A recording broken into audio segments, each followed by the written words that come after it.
Hi guys, I'm going to talk a little bit about classical conditioning. It's just a short video, it's an introduction to classical conditioning because of what I'm going to cover in my next video, which is the question when people ask what can I do when I can't distract my dog. So classical conditioning or Pavlovian conditioning or a Pavlovian response is learning by association. I'm going to apologise first.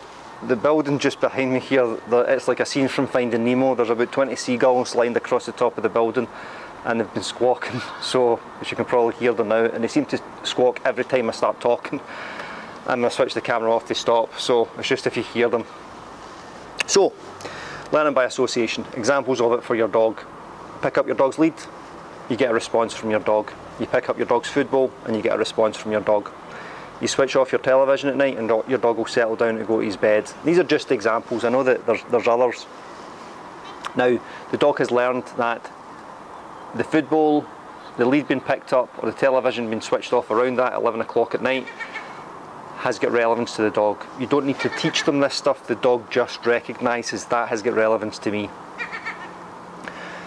The ice cream van response in kids is a Pavlovian response. The ice cream makes them feel good, so they hear the chimes, they then associate that with getting ice cream and sweets, and that makes them feel good. So what happens now is when they hear the chimes, they now get excited. If this ice cream van came in and water cannoned all the kids, you'd now get a massively different response when the kids heard the chimes. The streets would clear, everyone would be running for the hills. Okay, now it's exactly the same emotional conditioning. You're just getting a different emotional response. Now, how this relates to us with our dogs is the more cool stuff we do with our dogs, the more the dog likes us. So we play with our dog. Dog is a really fun game, the dog now likes us. We can now incorporate that into training, which I'll cover in another video. And the dog is now enjoying the process of training with us, okay? So we're getting behaviour, but we're getting the dog liking what he's doing. So playing with your dog, petting your dog when he's in the mood for it, hand feeding your dog, giving your dog treats, all these kind of cool stuff, going on nice long walks with your dog. The dog associates you with this cool stuff and it builds your relationship. You'll know bosses that you have at work who, some of them are really cool, and you work because you get paid to do a job hopefully, but you're working because you like being there and you like being with them.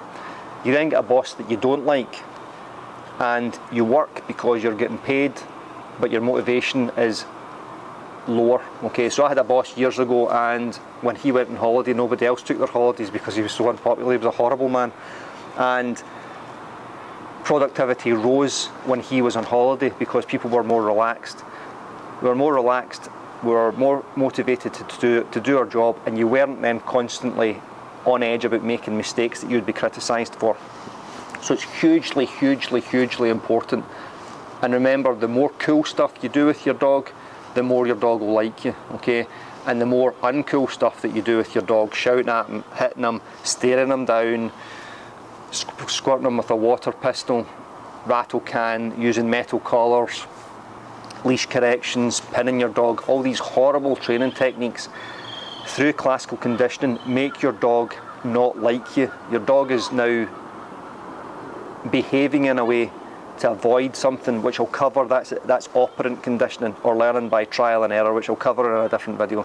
So just briefly again, classical conditioning, Pavlovian conditioning is learning by association, and we want the dog to associate us with really, really good stuff. All right, any questions on this, again guys, just stick that in the field below and I'll try and answer them.